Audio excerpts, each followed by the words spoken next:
एकच माणूस लातूर जिल्ह्यातली भाजपा केंद्रित करून चालवते, उद्देश काय होता? तुमच्यावर टीका होती का? नाही, मला असं वाटतं की असं त्यांचं मत नाही. माझं त्यांचं बोलणं झालं. मी भारतीय जनता पार्टीचे कार्यकर्ते आहेत आणि भारतीय जनता पार्टीचं काम करणार.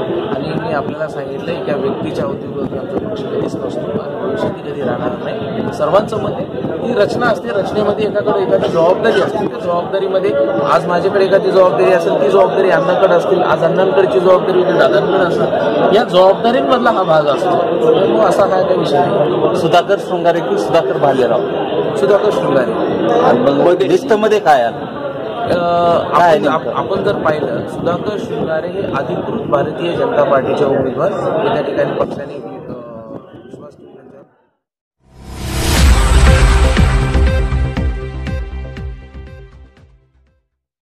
कवठाळ येथे शॉर्ट सर्किटने आग, 6 एकर ऊस जळून खाक. आगीत आंब्याची 50 झाडे खाक. स्प्रिंकलर सेट, ठिबक, शेती अवजारे जळाली.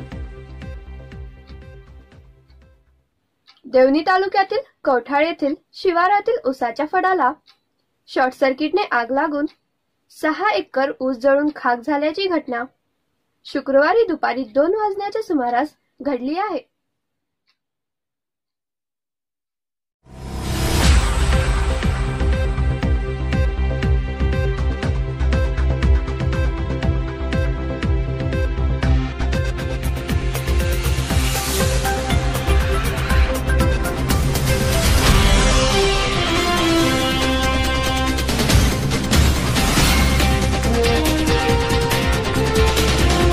शेतकरी बालाजी रंगराव बोचरे, शिवकुमार रंगराव बोचरे, गोदावरी रंगराव बोचरे यांच्या शेतीतून गेलेल्या विजेच्या तारात घर्षण होऊन लागलेल्या आगीत 6 एकरवरील ऊस बघता बघता जळून खाक झाला. या आगीत प्रत्येक शेतकऱ्याच्या 2 एकर ऊस जळाला आहे. या आगीत 50 आंब्याची झाडे, स्प्रिंकलर सेट, ठिबक पाईप व आदी शेती अवजारे जळून खाक झाली आहेत. यात शेतकऱ्यांचे लाखो रुपयांचे नुकसान झाले आहे.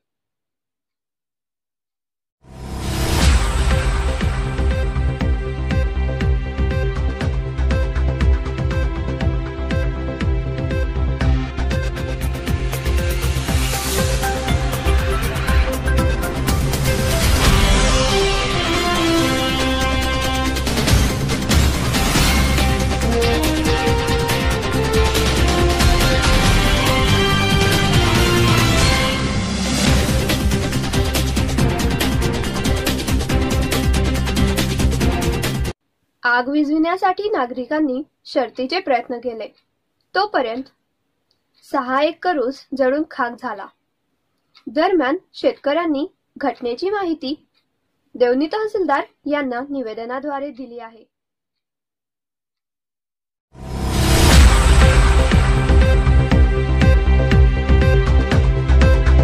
हिसामनगर येथे शॉर्ट सर्किटने आग, आंब्याची झाडे जळून खाक. कडबा, गुळी, नारळाची झाडे, शेती अवजारे आगीत खाक. देवणी तालुक्यातील हिसामनगर येथे शॉर्ट सर्किटने आग लागून शिवारातील आंब्याची व नारळाची झाडे जळून खाक झाली.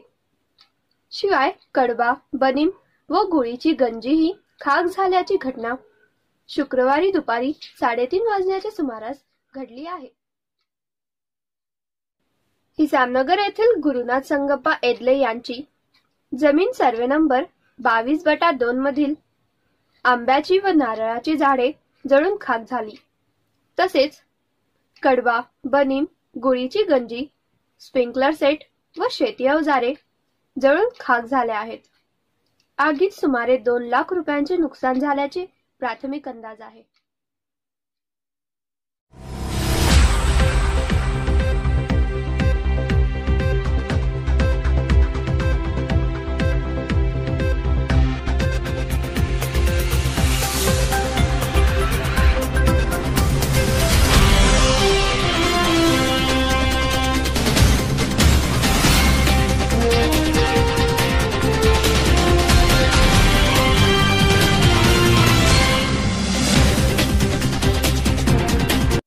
सदरची आग शेजारी व नागरिकांनी विझविण्यासाठी प्रयत्न केल्याने आग आटोक्यात आली.